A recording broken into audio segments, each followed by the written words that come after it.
United ပရိသတ်တွေအတွက်တော့အခုချိန်ဟာတကယ်ကိုတာယာလှပတဲ့ကာလတစ်ခုဖြစ်လာပါပြီ။အရင်က Onana ရဲ့နေရာမှာ Lemans ကအစားဝင်လာပြီးခံစစ်ကိုယုံကြည်မှုအပြည့်ပေးစွမ်းနိုင်ခဲ့တာ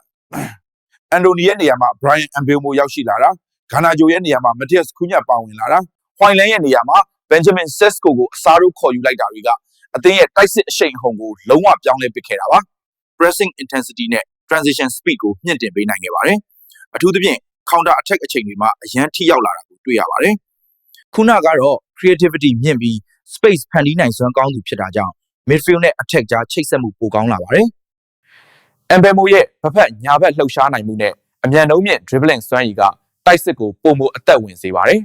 ။ Sesko ကတော့အရက်မြင့်အားကောင်းပြီး finishing တိတ်ကျမှုကြောင့် goal scoring threat တစ်ခုအဖြစ်မြင်တွေ့နေရပါတယ်။အရင်ကပွဲစဉ်တိုင်းမှာစိတ်ဆင်းရဲစရာရလဒ်တွေနဲ့အတူအဆင့်15နေရာထိထိုးဆင်းသွားခဲ့ရတဲ့ United ဟာခုဆိုရင်တော့တေသက်တဲ့ကစားဟန်တွေနဲ့အတူအဆင့်3နေရာထိတက်လှမ်းနိုင်ခဲ့တာပါ။ပရိသတ်ကြီးရေဒီပြောင်းလဲမှုတွေကြောင့် Manchester United ဟာ Premier League ပြိုင်ပွဲမှာထိပ်တန်းပြန်တက်လာနိုင်မလားဆိုတာစောင့်ကြည့်ရမှာပါ။မနေ့ဖြန်ညကစားမဲ့ Newcastle နဲ့ပွဲမှာ Man U အသင်းအမှတ်ရှုံနိုင်ပါတယ်။ Newcastle က West Ham ထက်ပိုကောင်းပါတယ်။နောက်တစ်ချက်ကတော့ Newcastle ကွင်းမှာကစားခဲ့တဲ့ Premier League 3ပွဲဆက် Man U အသင်းရှုံးနိမ့်ထားတာပါ။ဘာကြောင့်လဲဆိုတော့နောက်ဆုံးအချိန်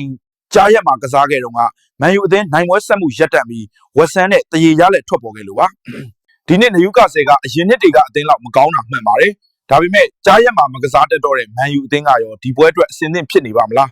။ဒီပြောင်းလဲမှုတွေကြောင့် Manchester United ဟာ Premier League ပြိုင်ပွဲမှာထိပ်တန်းပြန်တက်လာနိုင်မလားဆိုတာစောင့်ကြည့်ရမှာပါ။ဒီလိုအားကစားသတင်းအသစ်များကိုဆက်လက်ကြည့်ရှုခြင်းရင် like and follow လုပ်ထားဖို့မမေ့ပါနဲ့ခင်ဗျာကျေးဇူးတင်ပါတယ်